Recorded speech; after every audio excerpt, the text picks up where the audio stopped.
Yeah, and welcome. We're going to talk about all things North Sydney Bears. Now, Billy, a lot of people out there, that never got to see the Bears play. I mean, a lot of people, a lot of fans of the game. Sure, yeah. So you think about the Bears, Foundation Club. They won 2 grand finals, 1921, 22, went back-to-back. What great years they were. Great years, Billy. I couldn't believe he didn't get the Churchill Medal in 22. Oh, no. They made the grand final in 1943. The great Frank Hyde was captain-coach in that side, and initially the name of the North Sydney Bears was North Sydney Shoremen, and they changed the name in the 50s because the sponsor of the team, one of the sponsors of the club, was the Big Bear supermarket in Neutral Bay. Now, that supermarket is still there to this day. You've got, I didn't know that. That's Now, Billy, for you, mate, I know where you come from. We were building together when we were 8 years of age. Yes. Wallangarra, a border town, little border town there in Queensland. What took you? How did they find you, Billy? North Sydney Bears. I made rep in my last year at high school at Stanthorpe. Went to the Australian final, and 34 kids played that day, and 33 were contracted except me, and I got man of the match. And within the next couple of days after that, I got offers from Parramatta, Penrith, the Broncos, and Norths. And my mum was a manager, and she decided I was going to go to Norths.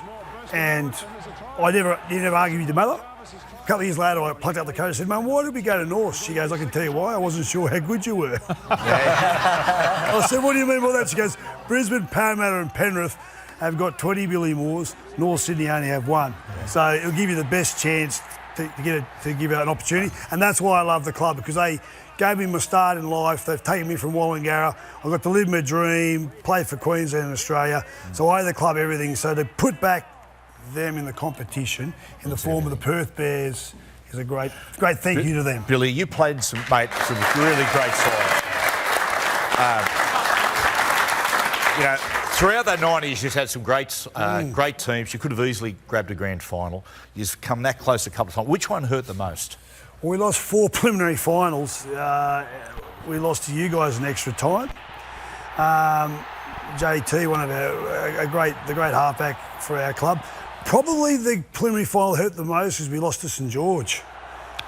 We beat them, I think, a month before at North Sydney Oval, 42-0. We didn't make a mistake all game. It was perfect. We met them in the preliminary final the day before Manly win and go to the big dance, and it was the worst mental preparation of my life. I actually wasn't thinking enough about St George, didn't give enough cred. I was thinking about the game the following week. And we played against them. The first 15 minutes, we tear them apart and we don't score any points. Then all of a sudden, there's an intercept. JT does a big double cutout pass, intercept the winger Bell. What was the Paulie Bell? Mark Bell. Mark Bell, gone length of the field, scored under the post. I remember we got behind the try line, we looked at each other and we thought, we didn't plan for this. And honestly, I look back at it, my biggest regret to all our fans was that day we let them down because mentally we hadn't prepared for it. So, thanks for rekindling the No memory. problem, Billy. Hey, Billy, It's the North Sydney way. Billy, it's everyone's second team. Sure. Why do you feel that is? And no one says a bad word about North Sydney fans and the club. Is it because you've struggled to win a comp? Do you feel that's it? I think ultimately you're right, because we never beat too many sides. No, so in the 90s, I think there was in the 90s I played there 11 seasons, and I think I played 8 semi-finals. So we won a lot more games than we lost. Yeah. I just think that our fans, and we got on with everybody, and there was no real major dramas. But because we weren't a serious threat, we didn't go back-to-back in grand finals and do things like that. We are everyone's second favourites, so that's why when this thing has grown momentum, the Perth Bears, there's been no one that says, "Oh, this is terrible, it's bad for the game." It's not, on multiple fronts. Yeah. So this, as I said, I use the word juggernaut, and I mean it. This is huge, but everyone's enjoying the ride, and I reckon I saw at Magic Round that many jerseys worn by people that were not born when I played. So they're 26 or younger. It's almost, I think, becoming trendy to have a Bears jersey. Yeah, of course, And I think it's something that you'll see grow and develop. What about North Sydney Oval? In this day and age, do you think we'll get a game there? Yeah, I think we will. It'll need to be renovated. Can I ask you this? Is the pitch still there? Because I can't I was saying to Flesh today, I think they've got the drop-in pitch. you got the drop in, have they? Yeah, Okay. yeah. Because that used to be treacherous back in Well, the that was great because we used to force the teams into the centre pitch. We used to wet it down the night before, so they have a little bit of mud, so you couldn't step on it. I snapped my tib and fib on that pitch in SG Ball, first round. SG Ball, broke my leg. Gone for the season. If you have a look at that, Tib and fib. yeah, the oval hasn't changed. We'll play games there. Yeah.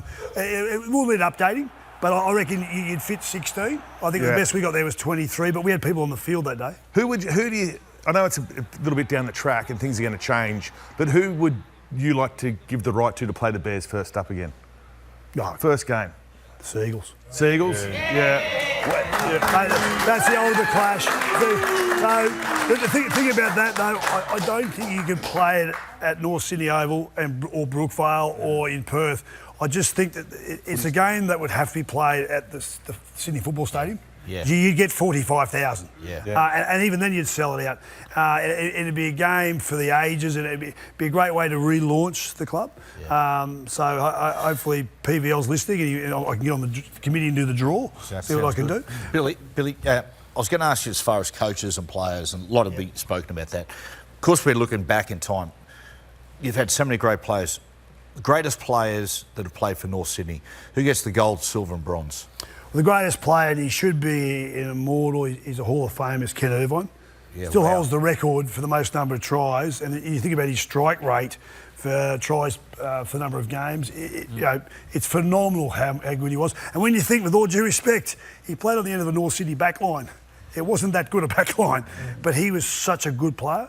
The silver medal goes to another Hall of Famer, the great Mark Graham. Wow, what a First man. New Zealander to be inducted to the Hall of Fame. And the third, bronze, probably matches his colour of his hair. I played with him, the greatest Bears player I played with, Greg Florimo. Yeah, right. Yeah. And Flo was, as a teenager, Australian skateboard champion, wasn't he? Flo? He thought he was. He thought he was. Hey, close enough. Yeah, As long as you think so. Good on you, Billy. Thanks, mate. Good Go on the you. Well Bears. done. Congratulations. Right, we're going to take a break. Henry Goodman up next.